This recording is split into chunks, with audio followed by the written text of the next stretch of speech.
Assalamualaikum warahmatullahi wabarakatuh. Pada kesempatan ini, kita akan membahas cara mengutip. Bagaimanakah cara mengutip yang benar? Mari kita bahas sampai tuntas.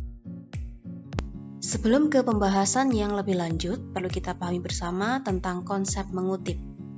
Mengutip berarti menukil, mengambil, atau memajang sebagian tulisan orang lain ke dalam tulisan kita untuk tujuan penegasan. Jika kita menulis karya ilmiah, tentu kita membutuhkan penegasan dari ahli atau sumber terpercaya untuk menguatkan argumen kita. Sepandai apapun seseorang, pasti membutuhkan penegasan, baik dari pernyataan orang lain maupun hasil penelitian dan sejenisnya.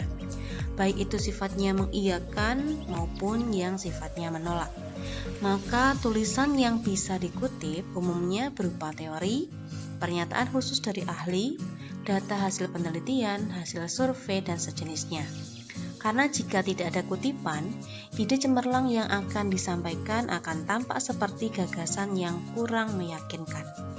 Nah, supaya tidak termasuk plagiat atau pencurian gagasan, ketika mengutip harus mencantumkan sumber atau identitas tulisan sesuai dengan prinsip atau tata cara yang benar. Inilah yang akan kita bahas pada kesempatan kali ini. 3 identitas yang dibutuhkan saat mengutip yaitu unsur nama terakhir, tahun publikasi, dan halaman dari pernyataan yang dikutip. Langsung ke contoh, misalnya kita mengutip pernyataan Ruli Andayani, berarti yang ditulis adalah unsur terakhir, yaitu Andayani. Lalu diikuti dengan tahun dan halaman buku atau sumber yang dikutip, yang tulisannya dinukil atau dipinjam. Dengan mencantumkan sumber seperti ini, menuliskan nama penulis terutama, ini menjadi bentuk pertanggungjawaban kita terhadap hal yang kita pinjam atau kita pajang. Selain pertanggungjawaban, ini juga bagian dari sopan santun atau etika meminjam. Tentu ketika meminjam, kita membutuhkan izin terlebih dahulu. Kutipan yang tidak disertai dengan sumber akan dianggap sebagai pemikiran kita sendiri oleh pembaca. Nah, ini kan tidak benar. Lalu, mengapa hanya unsur nama terakhir yang ditulis? Nah, ini berkaitan dengan penulisan daftar rujukan. Ditulis selaras dengan daftar rujukan. Misalnya pembaca ingin melacak sumbernya, pernyataan Andayani yang dikutip ini ada di sumber mana, di buku yang mana, tulisan yang mana, atau kalau artikel ya artikel yang mana, yang judulnya apa. Nanti akan ada keterangannya di daftar rujukan. Maka pembaca bisa langsung melacak di daftar rujukan. Berikut adalah prinsip dalam mengutip. Yang harus dipastikan terlebih dahulu ketika mengutip adalah Anda mengutip dari sumber pertama atau kedua. Anda dikatakan mengutip dari sumber pertama jika mengutip dari buku atau sumber yang tulisannya Anda kutip.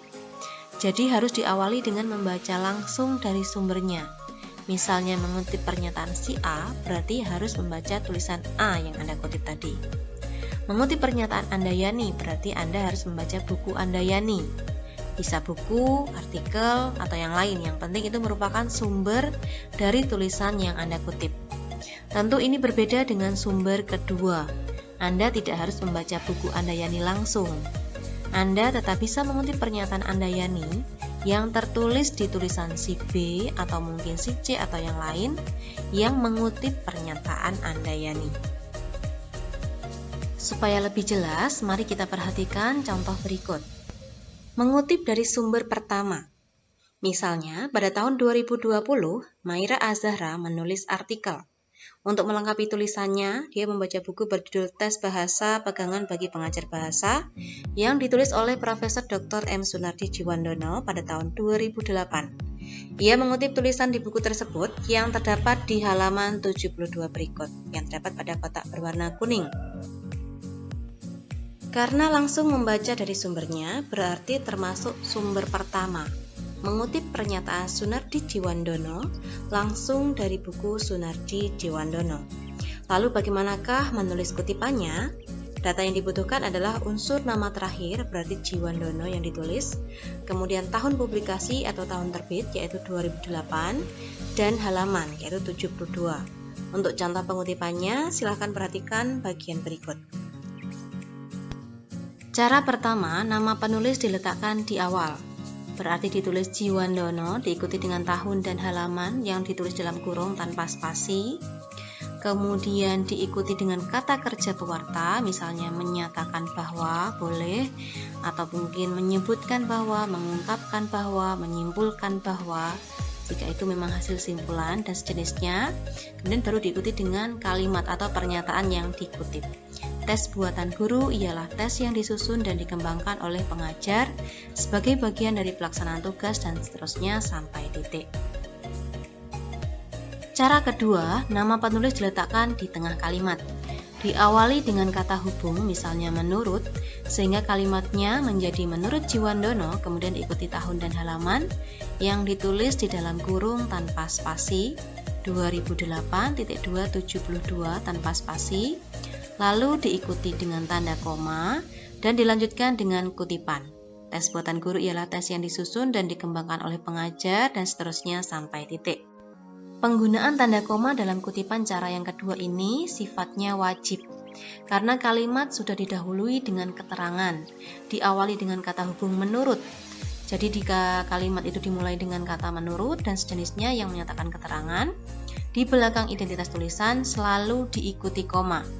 Menurut Jiwandono, setelah diikuti dengan identitas tahun dan halaman, selalu dibubuhi dengan koma. Ini sifatnya wajib. Sementara itu, kata kerja pewarta tidak diperlukan karena sudah ada kata menurut. Fungsinya sama, mewartakan. Menurut Jiwandono, artinya ya Jiwandono menyatakan atau Jiwandono mengungkapkan. Sama, maka cukup gunakan salah satu. Cara ketiga, nama penulis diletakkan di akhir kalimat. Jadi diawali dengan pernyataan yang dikutip, lalu diikuti dengan nama, tahun, dan halaman yang ditulis di dalam kurung. Tes buatan guru ialah, dan seterusnya, kemudian diikuti dengan nama, koma, spasi, tahun, titik 2, halaman. Perhatikan penggunaan tanda bacanya. Sementara itu, untuk kata kerja pewarta tidak diperlukan. Karena jika di dalam kurung sudah disebutkan nama, misalnya Jiwandono, berarti pernyataan yang dikutip tadi kan merupakan pernyataan Jiwandono. Artinya Jiwandono menyatakan bahwa atau mengungkapkan bahwa. Selanjutnya, bagaimanakah mengutip dari sumber kedua? Misalnya, tahun 2021, Ahmad Saputra ingin mengutip tulisan Profesor Dr. M. Sunardi Jiwandono untuk membuat makalah tentang tes bahasa. Akan tetapi, dia tidak menemukan buku Profesor Jiwandono. Untungnya, ia sempat membaca pernyataan Profesor Jiwandono di artikel Maira Az-Zahra, tepatnya di halaman 9. Artikel ini ditulis tahun 2020 yang lalu. Nah, Ahmad Saputra berpikir tulisan Maira Az-Zahra ini kan masih baru dan relevan dengan topik yang ingin ia tulis. Akhirnya ia mengutip pernyataan Profesor Jiwandono dari hasil membaca artikel tersebut. Meski tidak langsung membaca bukunya, Ahmad Saputra senang bisa melengkapi makalahnya dengan teori dari ahli. Selanjutnya, untuk penulisan kutipan bisa dilihat pada contoh berikut. Cara yang pertama, nama penulis diletakkan di awal. Jiwandono, lalu diikuti dengan identitas, yaitu dalam Az-Zahra, 2020.2 halaman 9. Diikuti dengan kata kerja pewarta dan kutipan. Mengapa identitas Az-Zahra yang ditulis, bukan identitas Jiwandono? Nah, ini karena Ahmad Saputra tadi kan membaca artikel Maira Az-Zahra, bukan Jiwandono. Sehingga identitas yang ditulis adalah Maira Az-Zahra. Selanjutnya, cara kedua, nama penulis diletakkan di tengah kalimat. Menurut Jiwandono, dalam Az-Zahra tahun 2020 halaman 9, dibubuhi koma ini sifatnya wajib, lalu diikuti dengan kalimat yang dikutip. Tes buatan guru ialah, dan seterusnya sampai selesai. Setelah memahami prinsip penulisan kutipan berdasarkan sumber pertama atau kedua, Anda perlu mengetahui teknik mengutip, yaitu secara langsung atau secara tidak langsung. Kutipan tidak langsung dinyatakan dalam bahasa penulis. Ini bisa diolah sendiri bahasanya, redaksinya bisa ditata sendiri, tidak harus sama persis dengan kalimat aslinya, dapat diparafrase, yang penting tidak mengubah makna dari pernyataan aslinya. Kemudian ditulis tanpa menggunakan tanda kutip, dan ditulis terpadu dengan teks utama. Nah, contoh-contoh kutipan yang dibahas pada bagian sebelumnya, yaitu pada kutipan sumber pertama dan kedua tadi, merupakan contoh kutipan tidak langsung. Supaya lebih jelas, mari perhatikan kutipan berikut. Menurut Jiwandono, dalam kurung 2008.272, nah ini sebenarnya bisa dibaca seperti ini. Menurut Jiwandono, dalam tulisannya yang dipublikasikan tahun 2008 halaman 72, nah seperti itu ya. Kemudian tes buatan guru ialah tes yang disusun dan seterusnya sampai titik. Nah ini termasuk kutipan yang tidak langsung, tidak diikuti dengan tanda kutip. Dari kutipan ini, kita juga bisa mengutip dengan redaksi yang berbeda dengan cara memparafrase selama tidak mengubah makna aslinya. Misalnya bisa diubah seperti ini. Menurut Jiwandono, dalam tulisannya yang dipublikasikan tahun 2008 halaman 72, tes buatan guru merupakan tes yang disusun dan dikembangkan oleh guru sebagai bagian dari pelaksanaan tugas mengajar, yakni untuk mengevaluasi pembelajaran dan perkembangan hasil belajar siswa. Dari kedua kutipan ini dapat dipahami perbedaannya. Kutipan pertama menggunakan istilah pengajar, sedangkan kutipan kedua menggunakan istilah guru. Dan tidak sebatas itu, pada kutipan pertama, tes disebutkan untuk mengevaluasi penyelenggaraan pengajaran termasuk kemajuan belajar para pembelajar. Sedangkan pada kutipan kedua, silakan dilihat perbedaannya pada bagian akhir kutipan ya. Tes digunakan untuk mengevaluasi pembelajaran dan perkembangan hasil belajar siswa. Nah, istilah kemajuan belajar para pembelajar ini kan maksudnya sama dengan perkembangan hasil belajar siswa. Jadi redaksinya berbeda tetapi maksudnya masih sama. Selanjutnya, mari kita bandingkan dengan model pengutipan yang secara langsung. Karena mengutip langsung artinya kan mengutip apa adanya secara langsung tanpa pengolahan sebelumnya. Jadi pernyataan yang dikutip itu sama persis dengan sumber atau kalimat aslinya. Jika di buku A tertulis A, berarti nanti ketika dikutip ya tertulis A. Sehingga tidak ada parafrase atau pengubahan redaksi.